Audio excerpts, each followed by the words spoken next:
Next, we have another interesting item on our agenda. This is a lease agreement with Superfly Productions, and we are going to have public comment. Let me talk a little bit about that. We're going to have the applicant or the lessee give their presentation, so those who are waiting to give public comment can hear the whole presentation. And then we will ask those who are here to have public comment after the presentation. We'll do about 15 minutes, so that's just a minute or two each. We're trying to fit a lot of people into 15 minutes, so be respectful so we can hear from everybody. And then council will deliberate moving this forward to, the committee will deliberate moving this forward to council. So we have here Katie Stracina from Office of Events. Would you like to introduce everybody to? Sure. Or let's go around. Since we have a lot of people at the table, let's just go around. So introduce. So Fred Weiss, Director of Finance of Parks and Recreation. Okay. Katie Stracina, Executive Director for the Office of Special Events. David Ehrlich, local representative for Superfly. Stephen Feener, President of Experience for Superfly. Yolanda Quesada, Marketing and Communications for Denver Parks and Recreation. Scott Rethlick, Director of Golf. Deanne Durfee, City Attorney's Office. All right. Thank you all for being here. I really appreciate it. And who's leading the discussion? Who's presenting? I'll start it off. Okay. Go ahead. So this is, we wanted to speak to you and present the lease agreement for a potential music festival at Overland Golf Course. The first thing we'll do is the folks from Superfly will give you a brief presentation on an overall basis. I'll then get into some of the contract details, and then we'll certainly have an opportunity to be able to answer any questions. So I'll let Dave Ehrlich take it from here. Thank you. So I'm going to go through this quickly. This is an abbreviated version of a presentation that we've given both to the public and to council members individually. But I thought it would be good to set some context as we go into the contract discussion. So the festival we're talking about is going to be led by Superfly. Superfly is a national company that does festivals around the country, including Bonnaroo and Outside Lands in San Francisco, which this one is based on. The team that will be involved with this, just briefly from a representative standpoint, there are going to be a lot of people working on this, but Rick Farman is co-founder of Superfly. He'll be leading from the business perspective. Steve Feener, who's here today and has been here a couple times, is president of Experiences and can answer any operations questions. Jennifer Justice is head of corporate development, and thought that was relevant because she will be out here. But again, what you're going to hear today is a repeated effort to celebrate what's great about Denver. And so the reason I bring up corporate is if you go to Outside Lands in San Francisco, the stages are not the Bud Light stage or the Verizon stage. They're the Presidio stage and other neighborhoods in San Francisco. Even the name Outside Lands is a reference to what that area of town was called hundreds of years ago. The point being that Superfly, when they do their festivals, really celebrate what's great about the local life and the environment that they're in. And so Jennifer will be leading that effort from a corporate perspective. And my twin brother from 20 years ago, David Ehrlich, will be working on the local components. Having stepped through the time machine, I have a lot of work I do in Denver as a consultant. I've worked with a lot of you on the Denver Theater District, so I've gotten very involved in the visual art scene, and very excited about these next steps. So again, just for reference point, Outside Lands is one of the most successful festivals in the country on a lot of levels. It's successful commercially. It basically sells out even without a significant lineup announcement, which means that although it's a music festival, people are really coming to celebrate what's great about San Francisco, because sometimes they don't even know all the bands that will be playing there. The other thing about the Outside Lands is exciting is when you go, you'll see local art, you'll see local culture. There's a whole section for nonprofits representing their communities, and that's the basis for this festival. So Outside Lands is sort of the model we're looking at, and it's seen very positively in San Francisco from both the community and the Parks Department. Again, very quickly, outdoor festival over at the Overland Golf Course. It'll be a 3-day festival, Friday, Saturday, Sunday, ending at 10 p.m. per city code. There'll be multiple stages, so you'll have a large stage. One of the questions that's come up in this process is why this area? And what we found in 3 years of looking is the main stage is intended to host, upwards of 40,000 people, and there are just not that many spots that you can do that effectively in town. This will show you a map that shows how effective this location is, but you'll have multiple stages, all different kinds of music. Superfly has hosted, Paul McCartney, recently U2 at Bonnaroo. And so last year, Lionel Richie, there are a ton of bands, all different kinds, and a very, very large number of local bands that get great national promotion. And there'll be a comedy tent, and the other thing we're really focusing on is outdoor lifestyle, because that's one of the great things about Denver, and so we're going to work that component in as well. Large scale, so again, there's plenty of space, but it'll be a targeted about 40,000 people per day in the beginning, potentially growing. Multiple ticket prices that'll be comparable to other festival tickets throughout the country.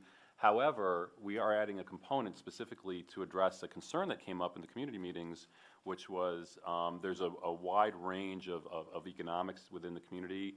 And so what we're going to do is put together a pool of tickets that will be discounted for local community members. So you're going to see a map of the southern side of the course has a significant number of community members. We'll define that as a community, and we'll have discounted tickets so it's a little bit more affordable for members of the community.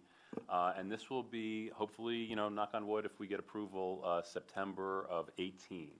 And we need a year because Superfly, Steve, and the group, when you can't just call Paul McCartney and say, hey, we want you to play next week. It's really about a year in advance. You could call me. Again, just I'm not busy. very quickly, the food and drink. So you'll see local restaurants, distilleries, the local breweries in town represented here, and that's a key element because although the festival will be in one part of town, it's intended, and I've met with all the council members, and it's intended to be a platform for the great local restaurants that are in your district. So just because you're not in that district doesn't mean that we won't have great things from your district reflected there. And it's not just food, it's beverage, but it's also nonprofits, it's local artists that you think really are terrific and could use a boost into national profile. So we will draw from all the great things in Denver from all the districts.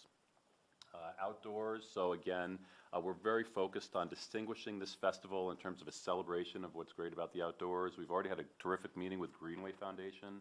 We're talking to them about the river and both protecting it and working on cleanup efforts with them. We're having another meeting next week to flesh that out. Met with Swallow Hill yesterday, had a terrific meeting and excited about drawing them into this. And then as you well know, Denver's tech scene is really vibrant, and we're starting to talk to the Downtown Denver Partnership about connections to Startup Week and things like that. So wrapping up, this is a map, and I'll defer specific questions to Steve, but what you should understand about this map is this is iteration number 4 or 5 based on a succession of community comments. So for example, if you start on the southern side of the map, you'll see blue dots at basically every ingress point to the core neighborhood. That was in response to community concerns about trash and safety in the neighborhood and people parking in the neighborhood. So what we've done, and again, this is an ongoing process. I mean, we have plenty of times, and ultimately all the plans we create, whether they're traffic or safety, all have to be approved by the city or we can't do this. But each of those blue dots will represent Denver Police and event security. So if you want to go to the concert, and I'll get into this in a minute, it's a non-driving concert, but if for some reason you want to drive down and park, you'll have to have a hang tag that shows you're from the local community. We're working with the city on that. We have a parking discussion in about an hour to start that process. If you don't, you'll get a sheet of paper that says, here are some remote parking lots that you can park at, and we'll shuttle you to the festival. That also applies for things like safety and trash. So we'll have each night we'll have post-event trash cleanup. But we feel that what's incredible about this site is it's not an obligation we take lightly, but because of the way it's structured physically, that's Evans on the bottom, it's sort of bounded by clear defined areas, and we feel we can control it very positively. On the right is Santa Fe. So you do have good access, and at the top you have the Uber, Lyft lot, You have bike valet. We're going to have free bike valet to encourage people to bike to the festival. But all of those areas are intentionally put up at the north side of the course, farthest away from the neighborhood. We also have reached out to RTD about putting transportation on the ticket. We're starting that conversation as well. We met with Chariot per Councilwoman Susman's recommendation. And the last thing I would say is, when you look at the body of the map, and you'll see sponsored tent, and you'll see the main stage flows out towards the driving range. So again, the intention there was that's probably the least sensitive area, although we will have contractual commitments to make sure the site is just as good as when we got there. But the main stage, which hosts the most people, is put in the least sensitive area, and Scott Rethlake and his team put together a plan for us to respond to, which was stay off the tee boxes and the greens. They're the most sensitive. And when we say stay off, we mean fence off, so you cannot go on them. Now, again, we took that as something to be creative with, and so we already reached out into the local community about creating sort of art pieces. But the point is that those areas are fenced off per his team, and you know, when people say you're going to ruin the greens, our hope is that people can't even get onto the greens. So you'll see at the bottom also, you see a comedy stage. That's closest to the neighborhood, but that's enclosed. And so this is basically the general layout for the festival. I think that's the last slide for context. Oh, I'm sorry. So, you know, we've had, this is a little out of date. We've had, you know, over 20 public meetings. We've had community meetings, stakeholder meetings. The city did a survey that had 1,500 individuals respond. As you know, we divided it into 4 sectors. It was golf, local community, general community, and overall Denver. And we had done that midway through the process where a lot of issues had come up. We had responses that we put in writing to those issues, and we asked people, did we reasonably address your concerns? And over 50% of every group said yes. We understand that there are still concerns, but we're continuing to address them. Local businesses, we've had great meetings with local businesses. Some are represented here today. The intention is clearly to start with a focus on buying local. And again, that's not just for a job fair that we're going to create, that's going to create hundreds of jobs, but that's, for example, we're talking to local furniture businesses about putting together our VIP areas. And so everywhere we can, our focus is to start local. And accountability has sort of been critical. This has been a very transparent process. It's been a fairly grueling process. This is my wife calling, saying, don't screw this up. So in all seriousness, every time we came up with an idea that was in response to the community, we literally put it on a website. And the point of that was when you and when the public see a contract, they can look back at that record and say, these guys said they would do this, are they doing it? And if it's not reflected in the contract, Fred will call and say this has to go back into the contract. So thank you. We obviously really appreciate the time. This has been a pretty intensive effort. We know we have a ways to go. And we know that even after today and ideally after the 10th, we have to keep proving ourselves. I think what you'll hear in the contract is that Fred and his team from the city attorney's office have set up a contract that requires us to continually prove ourselves and to continually deliver. So we're excited about the next steps. Okay, thank you. And at Councilman Clark's request, we're going to have a little public comment. Oh, is it finished? No, I'd like to cover the contract. Oh. Unless you have any specific questions. The point of why we're questions. here. Yes. Imagine that. I'd be happy to skip over it That's if you'd right. like, but Okay, sorry. that's quite all right. Just go ahead. So I'm going to run through, I actually handed out some document that actually has a little bit more, but what I wanted to do was distill what we thought was the key points on the PowerPoint. Things like they're responsible for load in, load out. I didn't, you know, that's on your paper, but it's not up on the screen, you know, some obvious things. So I'll run through this and be happy to answer any questions. So the term is 5 years, ending in 2022, one festival per year. Location is Overland Golf Course, and the course will be closed for approximately 5 weeks. There is conversations, not sure whether or not it's going to work out for golf and or the promoter, but to maybe try and keep 9 holes open for a period of that time, but that's going to be between the promoter and golf to see if that works. The festival dates are the second or third Friday, Saturday, and Sunday of September each year, and those dates can change by mutual agreement. The times are 12 p.m. to 10 p.m. Load-in is 2 weeks prior to the festival dates. but no activity can occur on the golf course except for lighting system testing between 11 p.m. and 7 a.m., and that's to avoid any disturbances to the neighbors overnight. Loadout is 3 weeks after the festival, which includes restoration and recovery time. Again, no activity in the park between 11 p.m. and 6 a.m., and the last date of loadout is determined by the city, and it's predicated upon the course being playable. And there's a $5,000 a day penalty if it goes over five weeks, but there's also a $5,000 a day credit if it's less than 5 weeks, because that was intended to replace the golf's revenue. So we're saying if we can open the course in 4 weeks, well, then we'll give you a credit, but if it's closed for 6 weeks, you're going to owe us another $5,000 a day.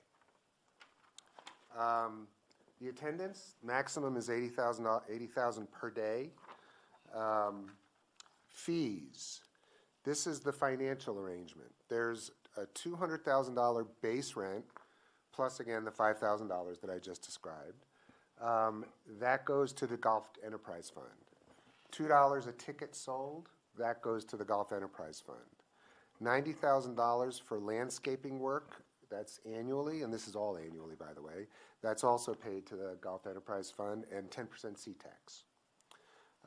There's also $25,000 that they're going to give to Denver Golf for Overland golfers that are displaced to have discounted play at other city courses. They will pay all of the city's direct labor costs during the time of the possession of the property. City has agreed to waive up to $200,000 of expected expenses, things like trash, possibly police, and the like. There's a $50,000 damage deposit, which I will get into a little bit more in terms of the protection of the golf course in a bit. But just to give you a sense, at 40,000 people a day, the city will get about $1.5 million. Just to give you a sense of the scope. At 70,000 a day, it's about $2.6 million. So we've just to give you an idea of what this translates into. The damage restoration. Superfly is responsible for repairing all damage and restoring the site to the condition at least as good as the beginning of load-in, and utilize highly specialized design equipment to minimize damage to the turf. And the city will select an independent firm to attend the pre- and post-walkthrough to be able to assess the damage. So, and then the $50,000 damage deposit is first, and then they are committed to paying any costs above and beyond that to restore the golf course and repair anything that needs to be repaired.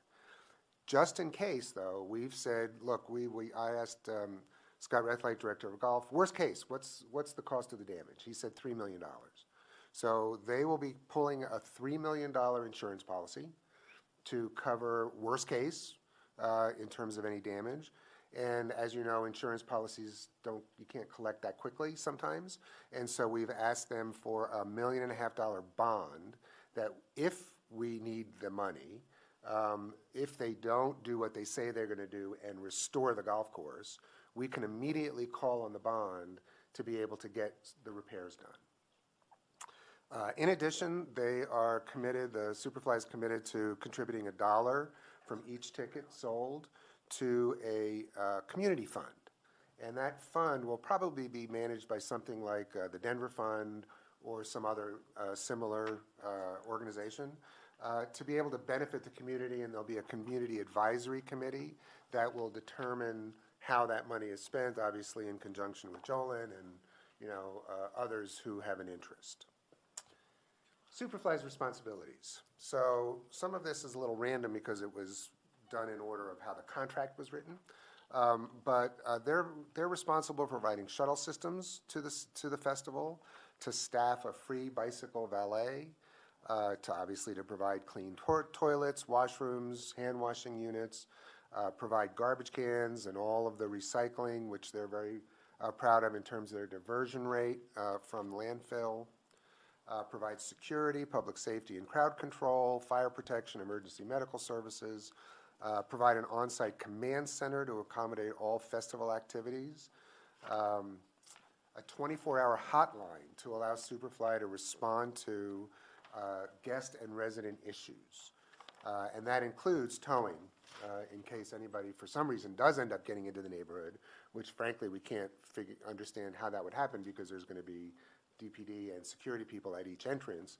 But if there is a parking issue, call the 24-hour hotline. They will have a towing service to be able to resolve the issue. And they are obviously responsible to pay all costs and expenses associated with the festival, pay all utility costs, comply with the noise ordinance, and cooperate with the city to identify and fence off all areas, that's natural areas, wildlife habitats, greens, tee boxes, and other areas, in order to be able to protect the wildlife, the environment, and the golf course. The last page is just a list of the plans that are required. And like David said, all of these plans, we may not have it be 180 days. We were just talking to Steve. He said that might be a little bit too far. It might be 150 days prior to the first day of load-in. They're all subject to city approval. So that is traffic control, security, emergency services, load-in, load-out, signage. You can read all of the ones. I don't need to read them for you. And the appropriate city agency will do the approval. For example, the emergency evacuation plan will be approved by DPD and the Office of Emergency Management, not us. We're not the, Parks and Rec is not the expert. So we will pull together the appropriate city agencies to review and approve these plans. And obviously there'll be a back and forth between when they need to be finalized and when they're submitted to get them to where we want to be in terms of golf saying, no, we need you to put the fence over here, not over here. And Superfly is very willing to work those things out. Okay, is that, I tried to run through it quick. okay. What questions? No, actually, we're going to hold questions. Is that okay, Councilman Clark, if we go ahead and do the public comment now? That'd be great, thank you. Oh, okay, thank you very much. We're going to have to keep to the 15-minute schedule very strictly since we don't have very much time left to us. And I think folks might want to expect to go over a little past noon today.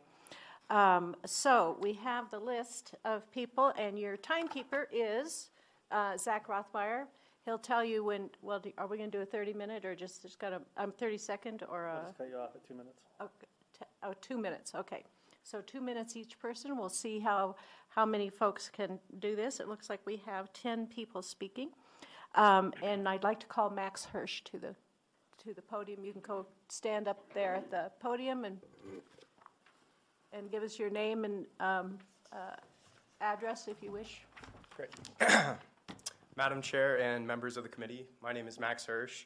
Along with my family owning business in the neighborhood, I'm also a student at CU Denver. I'm studying music business and music cities with the creative economy. And today I'd kind of just like to speak on behalf of the students and the younger residents in Denver.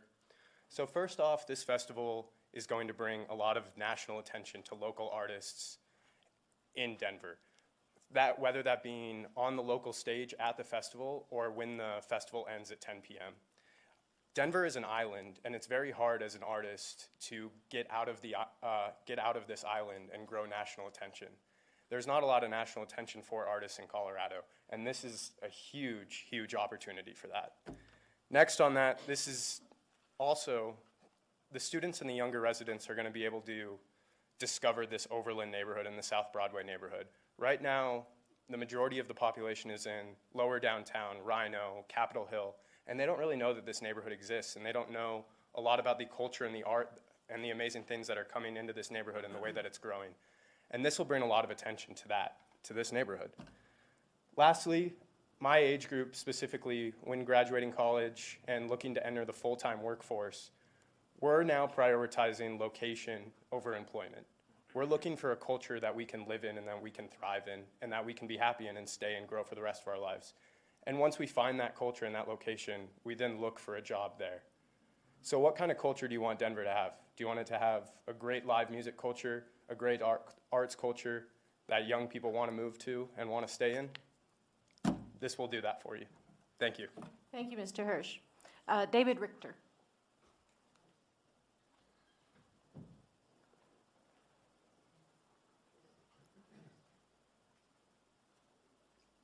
Good morning, committee. My name is David Richter. Don't set your alarm, I'm not that long. I'm a resident of District 7. I live at 252 Pennsylvania. I am Councilman Clark's representative on the Parks and Recreation Advisory Board. So over the last 6 months, I've kind of attended a number of community meetings and kind of watched this whole process evolve between Superfly and the community, the give and take, go back and forth. What do we need to study? What don't we like? I've kind of really come to appreciate the way that process comes together. And some of the presentation you've seen today kind of would show you that it has been evolutionary and has kind of moved forward. I would fully support that there are a number of members of the community that will never, ever, support a major event in their neighborhood. And I guess I, like the rest of us, kind of have to accept that concern. But my perspective is that almost every credible, virtually every argument that's come before the producer, the promoter, has kind of been met with a very measured, plausible, logical sort of a commitment and response that just, it feels sort of real, it feels sort of organic, it feels like it's credible. And then further, in watching the way Superfly has approached the community groups, the golf communities as well, it just feels like they're sincere in their efforts to clearly comply with what they have to comply with by contract. But even beyond that, and some of the details have been alluded to this morning, you see, they really kind of intend to go a little further and to support the community in other ways as well, which is that my 2 minutes? Yes. Wow, I didn't think I'd get that far. Thank you very much, Mr. Okay, Richter. thank you, guys. I appreciate it. J.C. Homestetter. 2 minutes goes fast, doesn't it? Madam Chair and the members of the committee, my name is J.C. Homestetter. I work at EMW Furniture, which is located at 2141 South Broadway. In addition to that, we have approximately 20-some tenants, a combination of residential homes, artist studios, and retail establishments that we manage. That's not why I'm here. Why I'm here is a few years ago I was appointed as the president of the local maintenance district on Broadway, and I've been able to meet firsthand many of the businesses on the corridor.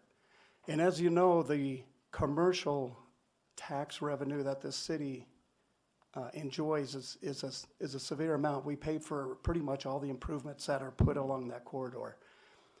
And we've held meetings and talked about this.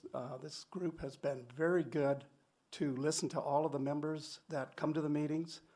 And as a representative of those businesses, I'd like to say there has not been one that has been negatively commenting on this event. I think everyone realizes the benefit that the commercial part of this neighborhood would receive from an event like this. Thank you.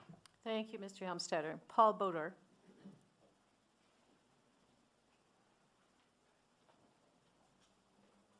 I'd like to read a statement. Would you introduce yourself, even though I did? Yes. Madam Chair and members of this committee, my name is Paul Bodor, and I live with my wife, Terry Pasqua, at 606 West Jewel Avenue, overlooking Overland Golf Course. We are enthusiastic supporters of this proposed music festival.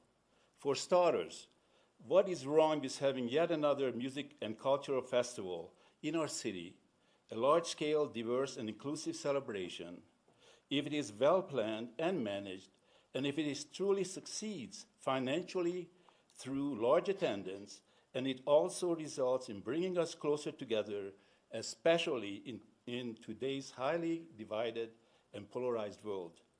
In the years to come, this festival has a huge potential for providing a financial windfall for Colorado, for the city of Denver, for our public golf courses, for our neighborhoods, and our local businesses around South Broadway. And I trust the management of Overland Golf that when they say they have done their evaluation of it will be benefit the park. So I trust these guys. As a small, diverse, and eclectic, and self-declared compassionate neighborhood, I feel it is our civic opportunity and should be our duty to organize around our support of this music festival. Hasn't it been said, it takes a village to build a village. That is why so many of us are for this festival in the neighborhood, including our OPNA board, the Neighborhood Association board, and almost all the voting members, and at least seven of the neighbors that live around the golf course. Yes, we will be disrupted for 3 days a year, or perhaps longer, which is a small price to pay by me and my neighbors. And I'm sure that the first year will have its issues, even with the best of planning. That is why my only concern is regards to the contract between the stakeholders. To me, the contract needs to include... Time, Mr. Bodor. Thank you. Thank you very much. Councilman Clark? Madam Chair, sorry, I know we're on a short time frame, and we don't do this a lot in committee, so I thought we were going to alternate. I just want to make sure that, this seems to be maybe the order everybody signed up in. Yes. I want to make sure that if we're not going to get to everybody, we make sure, because I know there are people here who are for and against, and I don't want to have one side not get any chance. So is there any way we can alternate?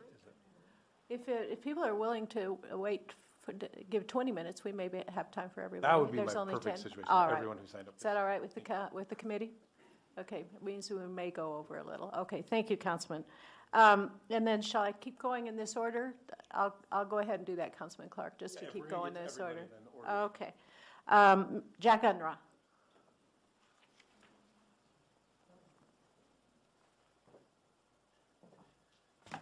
Madam Chair, council members, members of the committee, thank you for all of, I'm Jack Unruh. I live at 2301 South Galapago, 5 blocks from the golf course.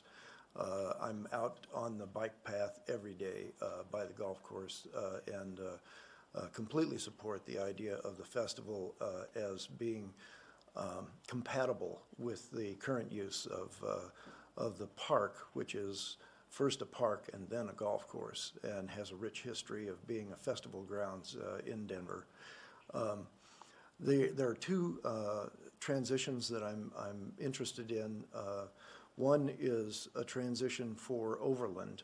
As much as all of you council members who are not Jolin are interested in what this might do for you, we're very interested in what it might do for South Denver. Southtown doesn't have one of these festivals the way that Elyria and Hilltop and Golden Triangle do. We celebrate throughout the year, and what this contract will do is establish a new holiday. And holidays are very useful. They tell you where you are and when you are in the year. And an annual gathering in South Denver that is this spectacular is going to do a lot of placemaking for the area. The other transition that I'm interested in is the transition that kind of alludes to what Max was saying.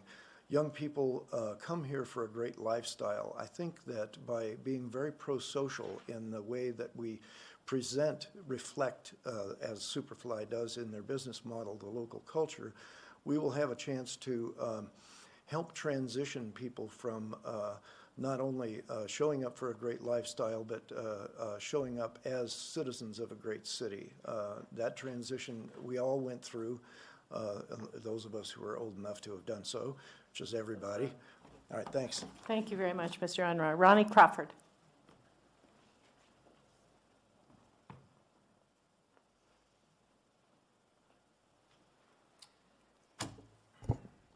Madam Chair and council people, I'm Ronnie Crawford. Here we go. I live at 2149 South Fox Street. I am Vice President of the Overland Park Neighborhood Association and friend of the South Platte River, and I say that because I fish almost daily.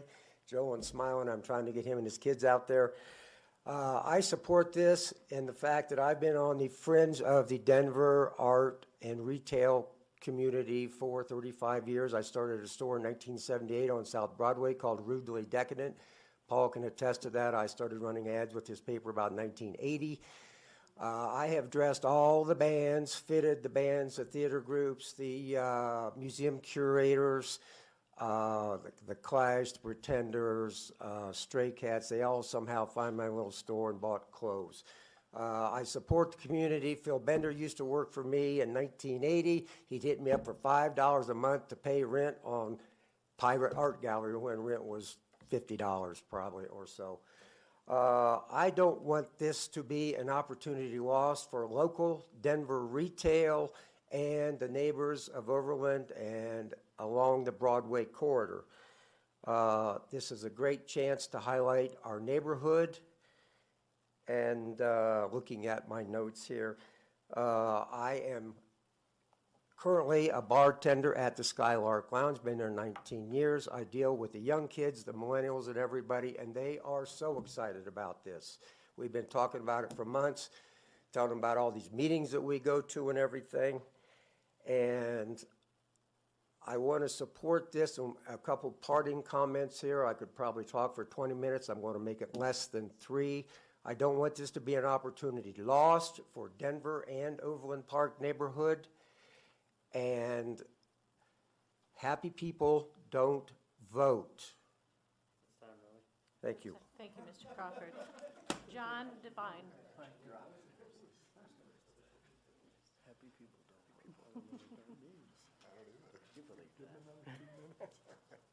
I live directly in the neighborhood on Fox Street, 2055 South Fox. And you are John Devine. John Devine. Right. And I think that you guys are kidding yourself a little bit here. First of all, I went around and went door to door. I know a lot of my neighbors by first name, and I do things with them and for them. There are a lot of disabled people in the neighborhood. No one's addressed how many people are disabled in the neighborhood this is going to affect. Number 2, there are a lot of minorities in the neighborhood that don't even speak English. So when you went out and said that you notified a number of people about this coming, out of 32 people I spoke to, 30 or 29 of them were not for the concert, and none of them, out of all of them, none of them heard about the concert. This is me going door to door. These aren't me throwing figures around that, you know, this percentage or that percentage or whatever. This is actually people I spoke to, people that I mow their lawns that are disabled, and I do it for them.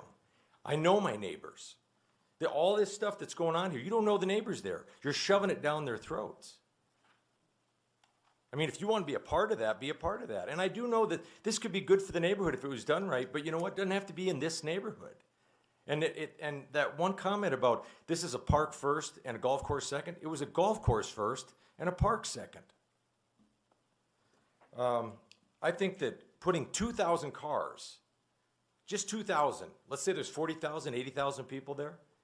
If you just put 2,000 vehicles into that neighborhood, it's chaos. So I think you guys aren't being realistic about a lot of this. And if you compare this to San Francisco, okay, look at this beautiful picture here. How many thousand people are there? One disabled guy to make you think, well, people with disabilities, whatever. But you're not looking at the disabilities across the street that live right across the street from it and down the block. I think that the number of people that are against it in our group is unbelievable. It's unbelievable, and you guys aren't looking at that. Thank you very I much. gave statistics. Mr. They Devine, didn't. we need to be able to give people chances to talk. Helene Orr.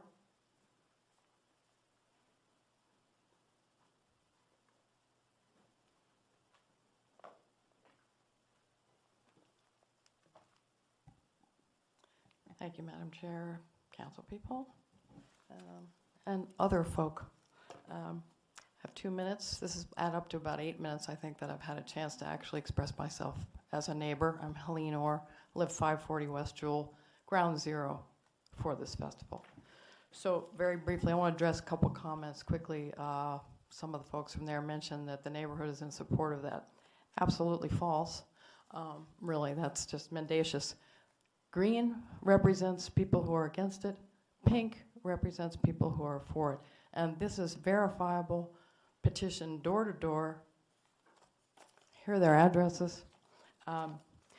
Consistently, this process has not been good. In the ordinance that was sent out on June 11th, it states that there were many surveys done and that the overall attitude of the neighborhood was for it. That is absolutely false. That's false. The petitions, the online petitions, and the survey numbers, actually, more people are against it than are for it, first of all.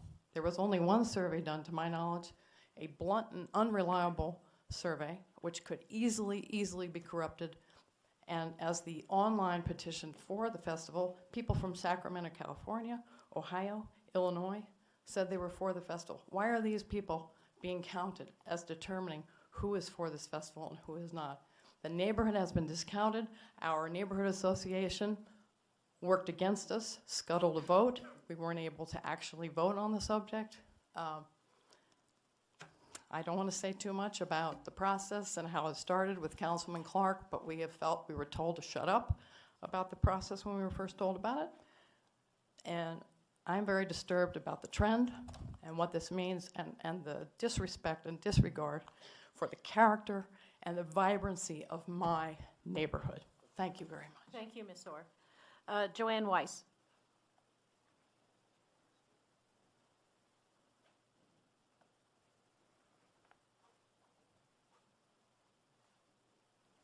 Hello all. I'm Joanne Weiss. I live at 540 West Jewel Avenue, and I've lived in the Overland neighborhood for over 30 years. I'm standing here because I think that a great city is a great community, and great communities should be treated with respect. And I've discovered that through this process, that our community in District 7 has been treated with less than respect. The issue was never properly vetted with the neighborhood. It's been dominated by proponents of the festival and lobbyists, to the point where I'm sure you have heard very little of our voices in this process. And this may be a great event for the city. I feel like the city's doing really well right now. I think there's a lot of money being made, so it surely couldn't be money. And I think we're a very popular city right now. So I don't think that this particular event could certainly enhance something that's already on the rise. But I hope that in your thoughts, you engage us and ask us questions and find out what we're thinking. And because that has not been done at all. Craft paper and a magic marker on a wall, having us scribble our concerns is not what we have in mind. I live at Ground Zero, and there are many unanswered questions, and maybe they may get sorted out at some point, but they're massive, from our security to the environment.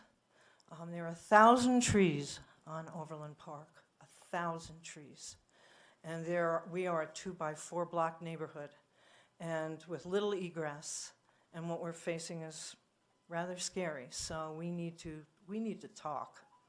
Thank you. Thank you very much, Ms. Weiss. I have Lori Paulson, or is it Louis Paulson? Can't read Lori? Okay.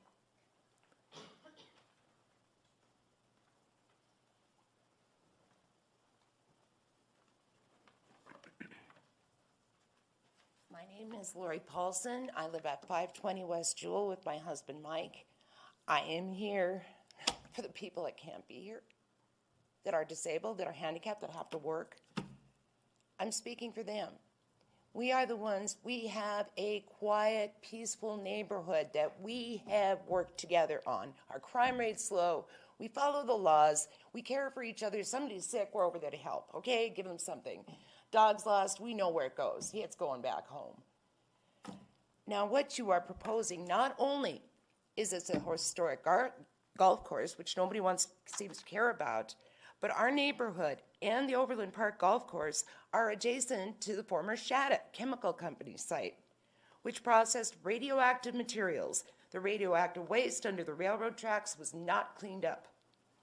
Too expensive or inconvenient, have to shut down the railroad. The Shattuck Chemical Company was opened in 1917, cleaned up, not cleaned up until August 30th, 2006.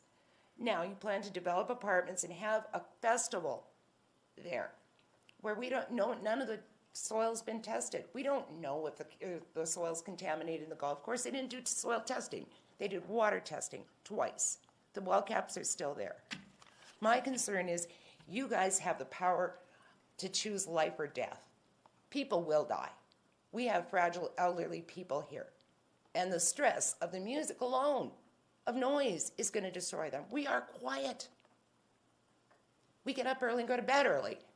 I mean, that might not be your life, but it's ours, and it's precious. And we cherish this. And I know my neighbors, too. I know these gals that work so hard. They can tell me every tree. 100-year-old cottonwoods. You cannot replace what we have. Why take the chance when we have other venues for this that are already established and accessible? Why? We have other beautiful venues for this. That's the time. Thank you very much, Ms. Paulson, and thanks everybody for coming to speak with us. We'll now go to questions and comments from Councilwoman Black. Thank you. Thank you everyone for coming out for public comment. I have 3 questions. I'm going to ask them all at once. Can you address the noise in the trees? I can't imagine that a festival is going to hurt the trees, but I believe when I had my briefing, you talked about noise in the neighborhood, so I'd like to hear about that. And then I'd like to hear some explanation that reconciles these two kind of versions of community, what the community, how they were engaged, and we've heard 2 different stories, so.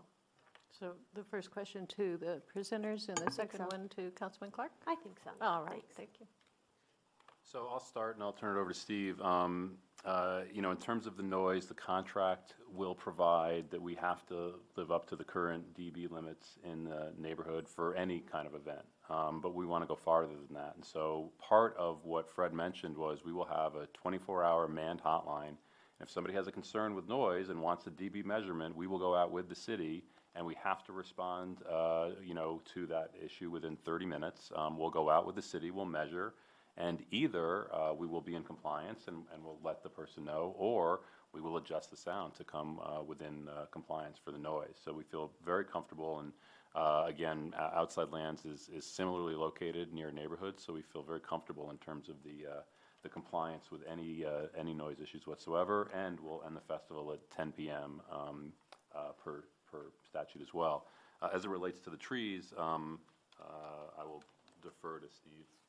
Yeah, I mean, we'll work with Scott and the golf course to identify all trees. I mean, traditionally, the parameters that we do at Golden Gate Park is we create a barrier around the drip line, make sure you're not driving any vehicles to that drip line. That tends to be what can hurt the roots or cause issues.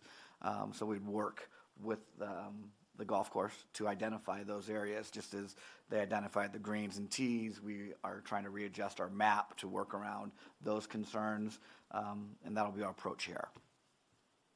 Okay, thank you. Thank you. And sorry, to jump on that one, Scott, could you just talk briefly, you're the guy who, it's your job to make sure that the golf course is healthy, and can you speak to, you've been involved in this from the golf side, not the promoter side. Do you feel like this contract captures this festival can happen without loss of trees, damage to the course is as good or better when this is done? Yes, I do. You know, we'll work with the city forester to protect the trees. And you're exactly right. It's more the vehicles that are driving over the root system of the trees, not the crowds that would damage the trees. So we'll make sure that we protect those trees. And as far as the turf is concerned, you know, the agreement is written in a way that if there's damage to the turf, which we fully expect some damage, it will be replaced. And it'll be better, as good or better than it was prior to the event.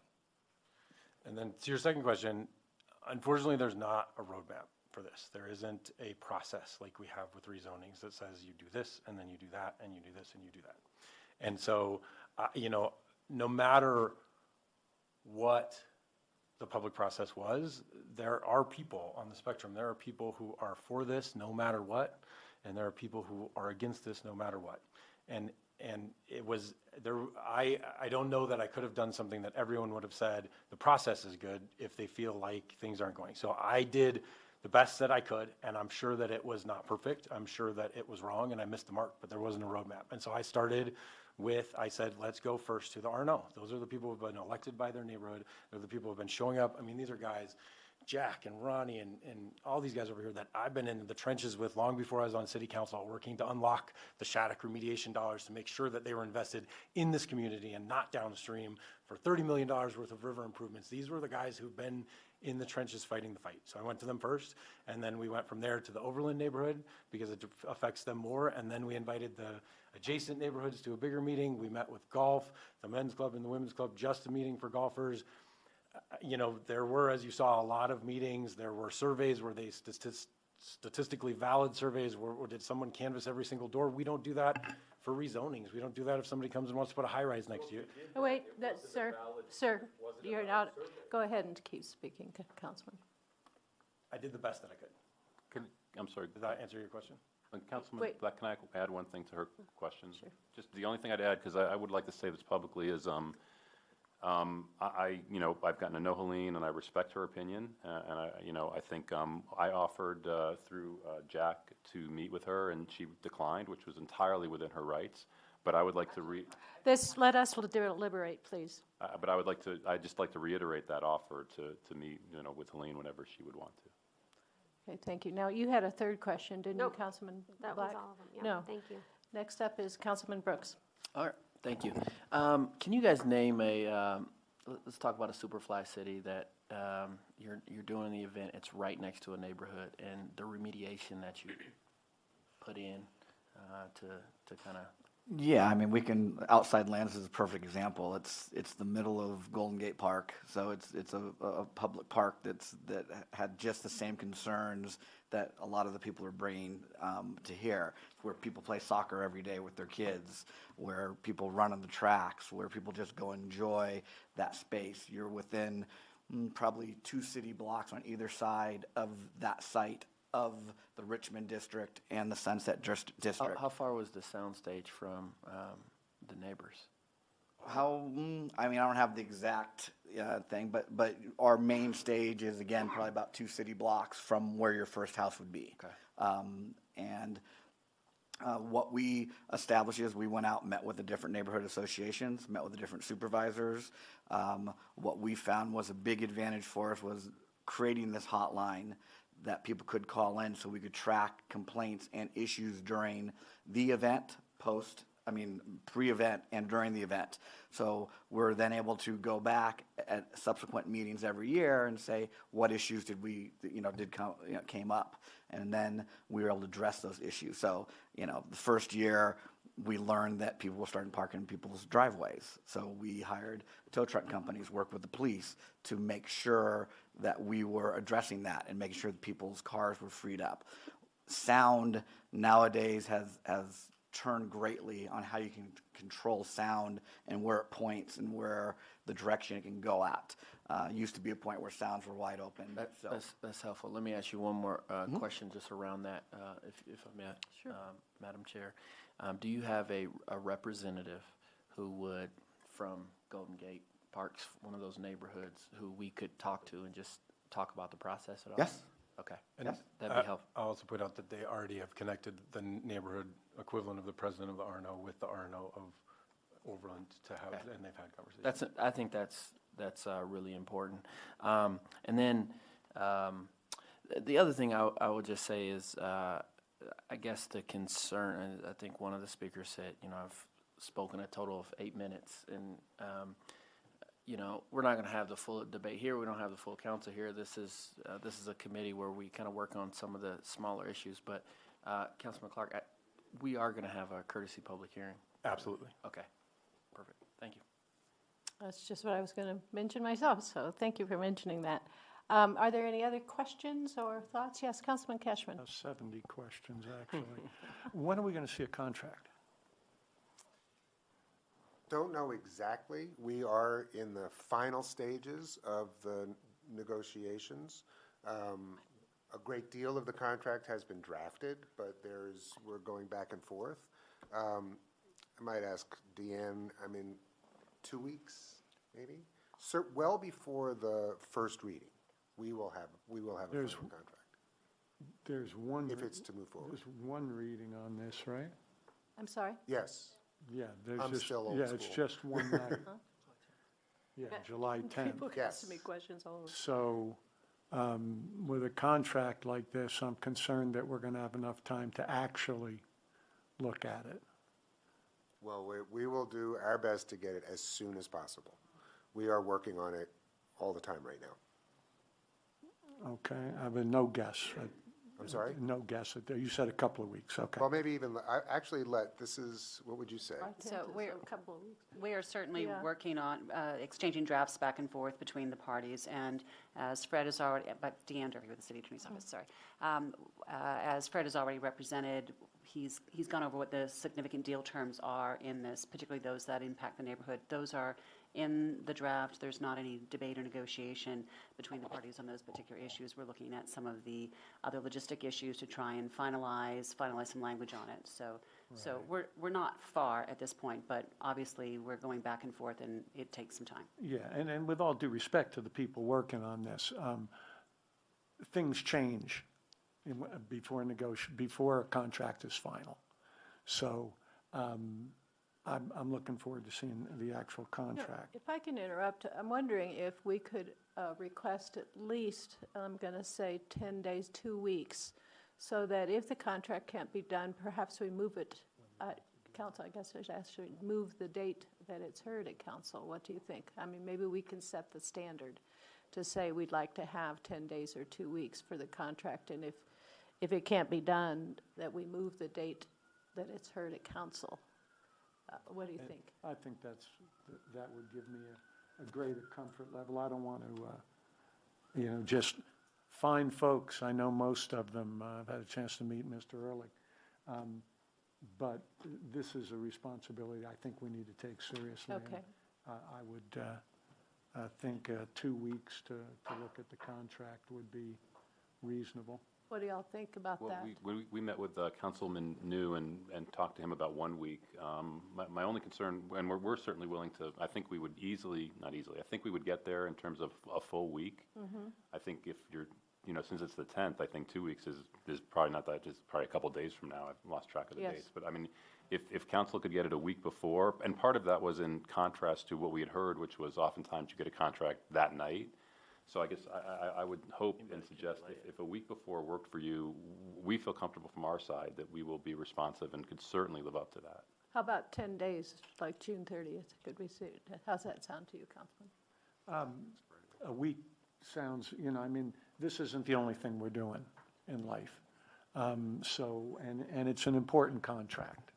And so I just want to give it its due respect. I mean, if it was, if you were on the other side of this, you'd want all the time you needed to make sure the contract was protective of your organization. Absolutely. I think you'd be misguided to not want that. I think if 10 days is and I can't believe that a week is jeopardy for your organization. I've got a hunch 1 week is not going to impact your organization. So I'd love a couple of weeks to look at the contract. Well, I'll defer to the Because city. I'm going to need. Say, what about I'm going to need to talk to the city attorneys Sure. about questions that I have. I'm not a lawyer, nor do I play one on TV, so, So just in terms of the process, as you're aware, we don't file contracts for city council approval until they are finalized. So I realize that the date right now has tentatively been set for when it's coming, but if the contract's not finalized, we won't be filing it until it's ready to go. Well, maybe just keep that in mind, that if council doesn't feel comfortable with the amount of time to review it, we may request a delay in hearing it before council. Does that sound like a plan? Yeah, can I continue with some You betcha. questions? Go right ahead. As far as the health issues and concerns for those in the nearby neighborhood, when we talked, David, you made an offer that you would hire in-home help for people that felt that was necessary. Will you talk a little bit about that, please? Yeah, so again, you heard it anecdotally. There are concerns from some of the members of the community in terms of some of the elderly people in the neighborhood and some of the disabled. And at one point, I believe it was referenced there are about 4 or 5 different homes that might have people in there that could use help. And our suggestion offline was, well, potentially we could bring in night nurses for those people specifically, and address that. And we felt that was at least a start to a dialogue that could get people comfortable that, if they had in-house help, then these health issues could be at least alleviated. But we haven't had the opportunity to share that yet, but we're sharing it now, so we're happy to engage in that dialogue. Okay, thank you very much. The neighborhood fund is too vague for me right now, in that I would want it, when this comes to council, I would want it nailed down as to neighborhood participation, who's actually going to make the decisions on where that money goes. While we're hearing today from the Overland neighborhood, I know Ruby Hill's just across the river, would they have a participation? So I'd need that more nailed down. And so we've got a variety of plans that will come together in your contract. I assume you're going to have a traffic plan and a security plan, and will they be part of what we see in the next couple of weeks? No, the requirement in the contract will be that they submit those plans and that they require the city's approval. And how far in advance of the Anywhere between 120 and 180 days before the event.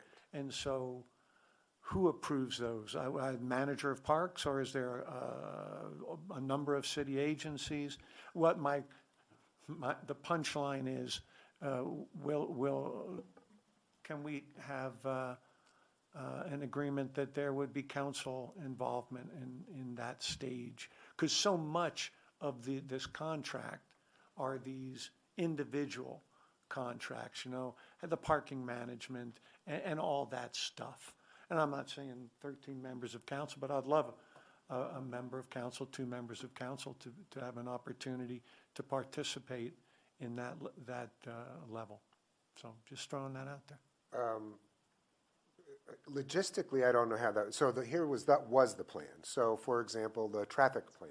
Right. That would be reviewed and approved by Denver Police and Public Works, because they are the experts. The emergency management plan would be reviewed by Denver Police and the Office of Emergency Management, not us. The protection plan would be reviewed by us in terms of the golf course and the site map and all of that. If we can figure out a way to include and somehow involve council, but the time frame will be pretty tight in terms of when they submit it and being able to go back and forth to get it final. So that's my only. I understand, and I don't need to pin you down on that today. Sure. But I will probably ask this question from the council floor. And so I know it's not the norm, but I'd love that. I think it's appropriate. This is a unique contract, and I'd appreciate if you Certainly would try and figure it give out. that Kashmann, consideration. I'm sorry to interrupt you. Councilman Clark would like to respond to you as well. I don't like to hear from You don't, District okay, 7 all too right. much. Sorry to I can interrupt wait till you. you're all the way done. No, go ahead. I think that's a fantastic idea, and so I would like to put Superfly on the spot and ask, could we get a commitment? Again, we have our internal workings and stepping on toes of the mayor's duties and city council. Obviously, it is not something that would come to a vote, but can we have a commitment that and we'll work out before council, is it 2 members as Councilman Kashmann has suggested, but some plan that these plans will come in front of some members of council for input in that process of being submitted. That seems like a very doable ask for me to put you on the spot. We don't want to put anybody in an awkward position on the city side, but from our perspective, we'd welcome that. Well, I'll just assume the discussion will take place, and that's enough for me right now. Let's see. Campers on the trail? No. Well, I know. How do we address it? yeah. So it's, okay, so I'm sorry. This is a non-camping festival. There will be no camping. What you're seeing on the map so far is in a sense, although it's several stages, it's fairly basic. And so I think the plan. I don't mean to interrupt, but let me pinpoint my question. Will this involve private security, Denver Park Rangers? What will that look like? All of the above. So It'll be a combination. So Denver PD, the Rangers, will have a private security plan. We'll all work together to come up with what those positions posts are, whatever traffic officers need to be there. All of them will be included in that plan for the safety. Right. 2 more quick questions, and they Go should ahead. be pretty quick. I don't like our construction hours in Denver, period, which are 7 a.m. to 9 p.m. during the week, 8 to 5 on the weekends. I think 7's too early. I mean, we have neighborhoods been getting hammered with these early hours, literally for decades, every spring, summer, and fall. I'd like to see that 7 a.m. start move to 8. Again, you don't need to answer me now, but that I think it would be a reasonable request if this thing ends up happening, because we're talking 5 weeks. And the noise would drive most folks crazy for that type of time period. So, and I think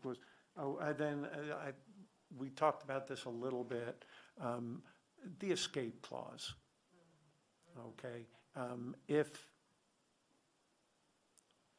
Talk to me about our ability to say after the first year, you know what, we didn't like this experience, or is it nailed down in legalese that this has to be violated, this has to be violated, this has to be violated?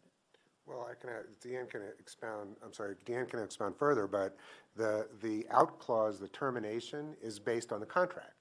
So if they violate the terms of the contract, the plans, the requirements, any of that, then obviously there'd be a right to cure to some degree, if possible. But those would be the triggers for terminating the agreement. And I don't know if you want to... Fred has characterized it correctly. So it would have to be material breach of the contract for a termination, but we would give them notice. We would work out what any issues were, but if it was a substantial breach, if it was a significant problem for the city, we would have the ability to terminate the contract. And the last thing, just a comment on that. I'm a little bit disappointed. While I see it's a wonderful setup from a producer's point of view, the main stage, I was disappointed to see it so far south on the site. While I assume the stage is pointing north. Yes. It's away from the neighborhood. Right. 80,000 people hollering makes a lot of noise, so I'm just disappointed in that location.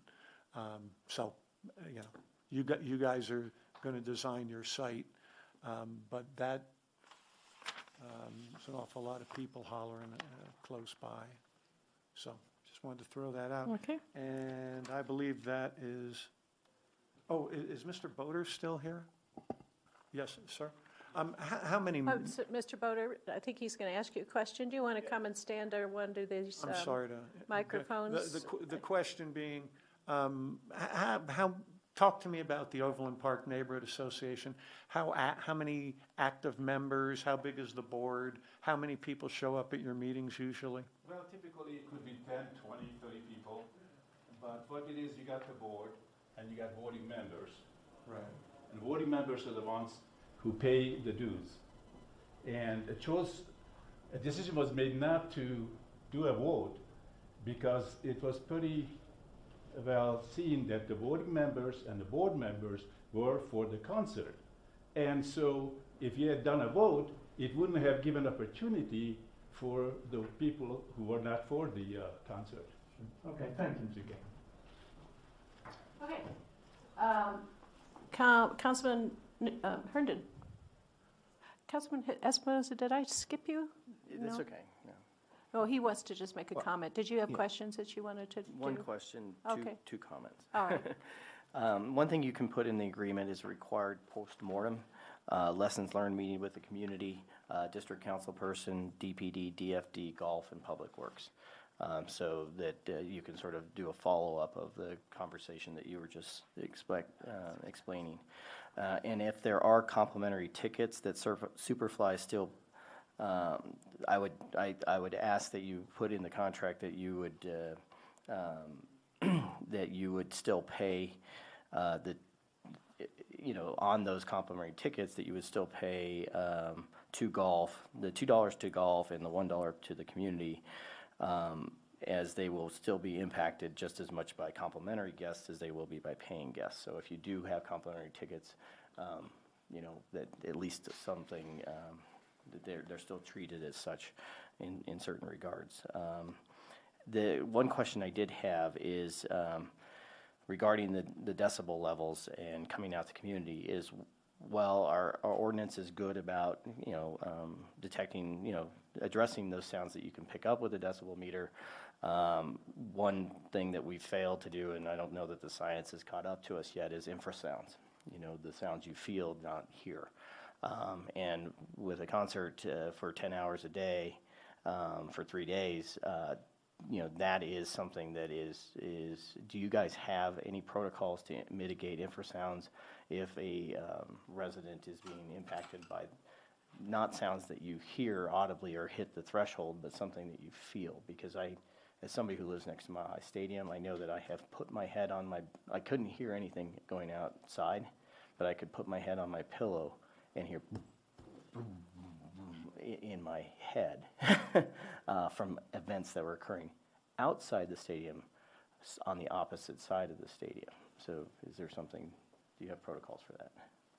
I mean, this time, there's no way to measure your low end. All we can do is hear the complaints, go measure it if we turn it down. I mean, one of the things that we also do in this festival, there's not one type of genre of music at this festival. So it's not going to be an EDM act where you hear the boom, boom, boom all the time. It's going to be a mixture of, you know, all types of music. That's pretty much an outside landscape. So hopefully that would help not have that constant rhythm. And then we'll always work with the bands if it's that much of an issue to see what they can turn down and how they can make it work to make it as palatable, I guess, as you can at that point for them. Okay, and just so you know, I've got several questions. I will submit those in writing for you guys to follow up on. Thank you. Great, thank you, Councilman Espinoza. Councilman Herndon, Councilman Kashmann just had a question. Do you want to wait till he goes ahead? I just quickly, while we're on the point of sound, just wondering, I don't know the science. So with the taking the main stage, so speakers pointing out that way, how much of that music, what kind of, if it's 85 dB to, you know, to the boundary, what's it going to be in back of the stage? How much? I don't have the exact, you know, numbers on that. I just know that even at, you know, most parks, once you're, you know, about 100 feet or yards behind that stage, your sound, you know, dies down. You might hear the sound back there, but you can have a conversation and talk to people. So it's definitely different from the sound projecting out. That's where you're going to, you know, get the most issues. Okay, Councilman Herndon. Thank you, Madam Chair. I don't have questions. I was going to give a comment. I was reading some of the emails that I received from people about concerns about this, and I know we're going to go a little bit more in depth with questions of full council.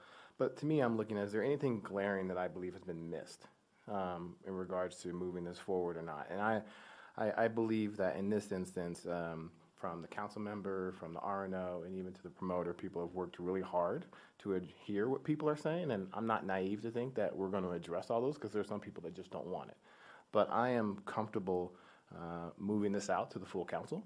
I will say, and I think about, as I look at Councilman Brooks, I think about redistricting and how we went through that process, and everybody said we never knew about it and all those things. And because I was heavily involved with that, we connected with the RNOs. And so I want to say to people that are listening that are upset, you need to get involved with your RNO, because that's how the main ways council members connect. Not the only way, but I go to Stapleton United Neighbors, I go to Montbello 2020, Greater Park Hill.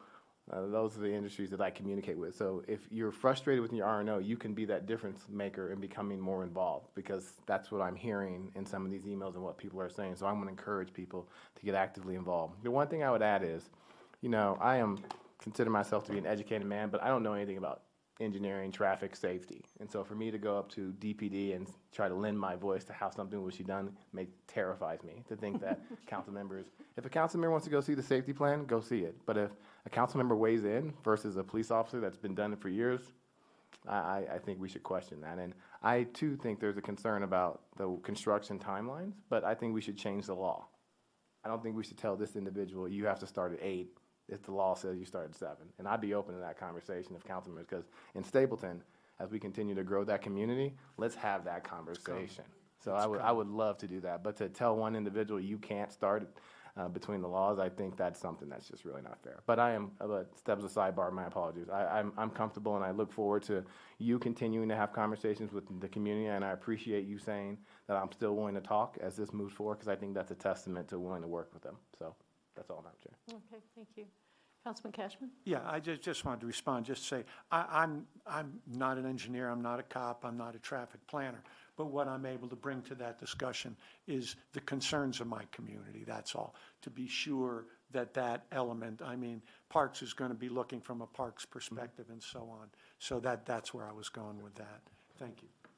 Councilman Espinoza. Yeah, and I just wanted to sort of stress that the one thing we have that our Public Works and our police department doesn't have is a real familiarity with sort of the sort of behavior, habits of our constituency, and really a lot of eyes on the street.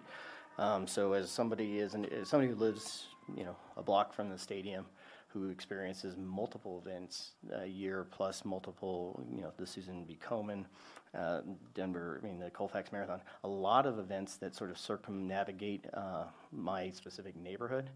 What I found is that things get installed that all they need to do is move a half a block, and problems that they created, or just on the other side of an intersection, one side versus the other, are things that don't get picked up, but people who live on that block notice that actually that just won't work. You're going to create this conflict, or you're going to be blocking something that's there. And so I just say that there actually is a potential for a council person familiar with their area, more so than sort of an ever-changing group of PD and stuff like that, to actually know a little bit more about what's going on the ground. So I'm not saying we should trump, I think we have a valuable thing to offer in that conversation that you wouldn't recognize just because we don't have the expertise. We live there, we walk it, we experience it, and we sort of know more about how our community sort of, the diurnal process, the activities of our residents. And so, I just wanted to say our layperson perspective is actually really valuable in the process.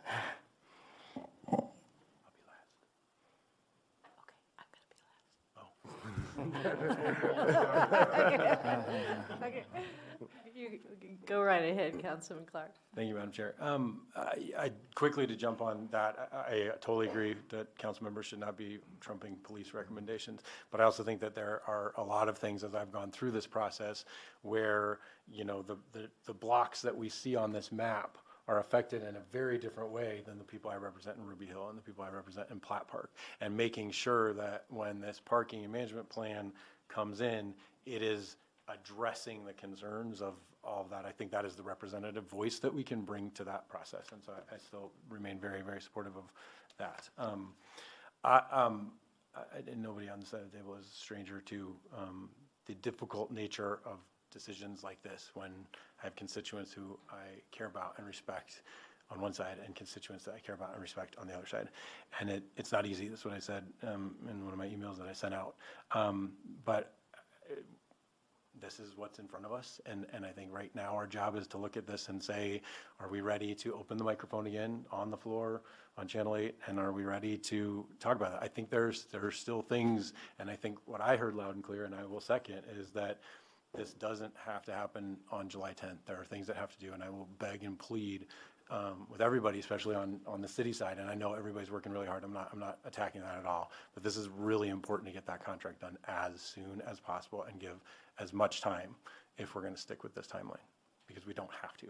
And I think it's more important to get it right than to get it done, get it there. So, it's been difficult, and I really want to thank all of my constituents, whether they believe I've done a good job or not. I hope you understand that I have tried my best, and I'm not perfect, and I will fail again after this, I'm sure.